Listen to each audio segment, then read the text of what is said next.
Good morning, all of students. Our video is also available in YouTube channel. So like, subscribe, and share. Today we'll teach about the verification of Ohm's law, ओम के नियम का सत्यापन in physics. Physics में हम ओम के नियम के सत्यापन का अध्ययन करेंगे। तो हम जानते हैं कि ओम का नियम क्या है और ओम के नियम के बारे में मैंने आपको पिछले वीडियो में बताया हुआ है। पिछले वीडियो में मैंने बताया कि ओम का नियम क्या है, तो हम फिर रिवाइज करते हैं कि ओम का जो नियम है, तो ओम ने ये बताया कि यदि किसी चालक की भौतिक अवस्थाओं में कोई परिवर्तन ना हो तो उसमें बहने वाली धारा तथा उत्पन्न विभवांतर का अनुपात नियत होता है।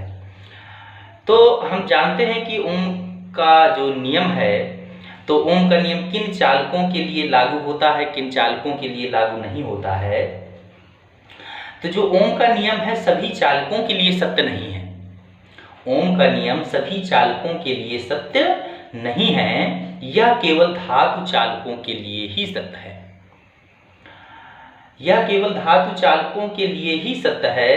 कैसे? कि जो चालक ओम के नियम का पालन करता है या जो चालक ओम के नियम का पालन करते हैं उन्हें ओमीय चालक कहते हैं या रेखीय चालक कहते हैं। अब ओमीय चालक या रेखीय चालक क्या है, कैसे जानेंगे कि ओमीय चालक क्या है और रेखीय चालक क्या है। तो इसका अध्ययन करने के लिए ओमीय चालक कौन से हैं, तो मतलब ऐसे चालक जो ओम के नियम का पालन करते हैं उन्हें ओमीय चालक कहते हैं। और ओम के नियम का पालन करने का मतलब है कि V और I का अनुपात जो हो, V/I का जो अनुपात है वो नियत होना चाहिए, समान होना चाहिए।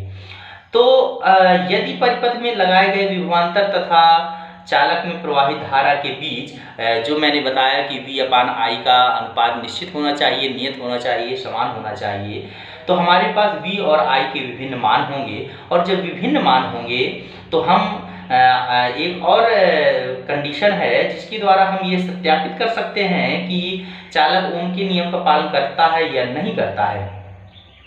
तो यदि परिपथ में लगाए गए विभवांतर तथा चालक में प्रवाहित धारा के बीच अगर हम ग्राफ खींचें तो वह ग्राफ एक सरल रेखा आनी चाहिए।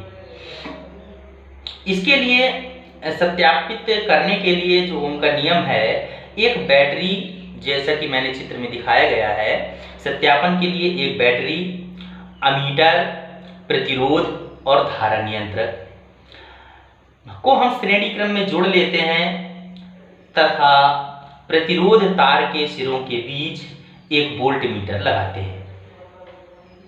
जैसे ही कुंजी को ऑन करते हैं, जैसे ही परिपथ बना लेते हैं, इस तरह से हम जोड़ लेते हैं कि अमीटर, बैटरी, धारा नियंत्रक, प्रतिरोध को श्रेणी क्रम में जोड़ा और प्रतिरोध के सिरों के बीच हम वोल्ट मीटर को लगाते हैं। यहाँ पर ये कुंजी लगी हुई है।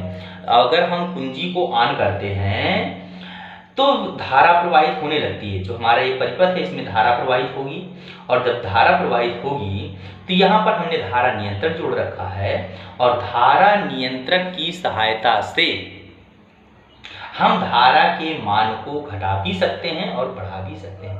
अर्थात धारा नियंत्रक के द्वारा परिपथ में धारा को नियंत्रित किया जाता है।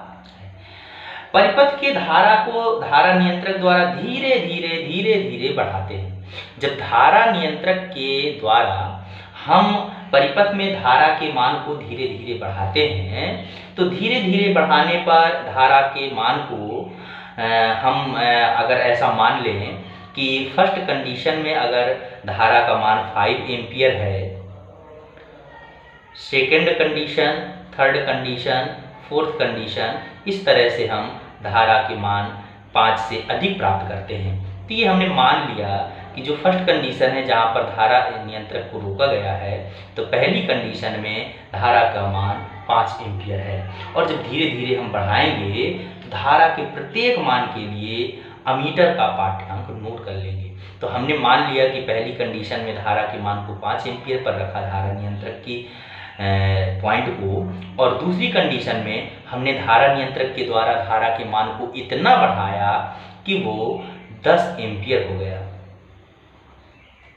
तीसरी बार हमने और धारा नियंत्रक की सहायता से धारा के मान को बढ़ाया और उसको 15 एम्पियर कर लिया। अमीटर में देखते हैं कि जब तक 15 एम्पीयर नहीं हो गया तब तक हम धारा नियंत्रक की सहायता से धारा के मान को धीरे धीरे बढ़ाते गए। इसके बाद और हमने बढ़ाया तो देखा कि 20 एम्पीयर हो गया। इस तरह से समान अनुपात में धारा नियंत्रक की सहायता से धारा के मान को धीरे धीरे बढ़ाते गए और अमीटर से धारा के पाठ्यांक को नोट करते गए। जब हम अमीटर के द्वारा अमीटर का पाठ्यांक नोट कर लेते हैं अर्थात धारा के मान को ज्ञात कर लेते हैं, तो जब धारा के मान को ज्ञात कर लेते हैं तो यहाँ पर प्रतिरोध के सिरों के बीच वोल्टमीटर लगा हुआ है, तो वोल्टमीटर के पाठ्यांक भी प्रत्येक कंडीशन में हमको ज्ञात हो जाएंगे, क्योंकि वोल्टमीटर विभव का मापन करता है और विभव कितना है, 5 एम्पीयर पर विभव कितना है, 10 एम्पीयर पर कितना है, 15 एम्पीयर पर कितना है, 20 एम्पीयर पर कितना है। इस तरह से विभव के मान का भी मापन लगातार करते रहते हैं। तो प्रत्येक स्टेप में धारा और विभव के मान का मापन करते हैं और प्रत्येक मान के लिए हम धारा तथा विभव का पाठ्यांक नोट कर लेते हैं, लगातार नोट करते जाते हैं, जिससे प्रतिरोध तार पर धारा और विभवांतर का पता चल जाता है कि इस तार पर कितनी धारा है और कितना विभवांतर है। प्रत्येक कंडीशन में हम ज्ञात कर लेते हैं।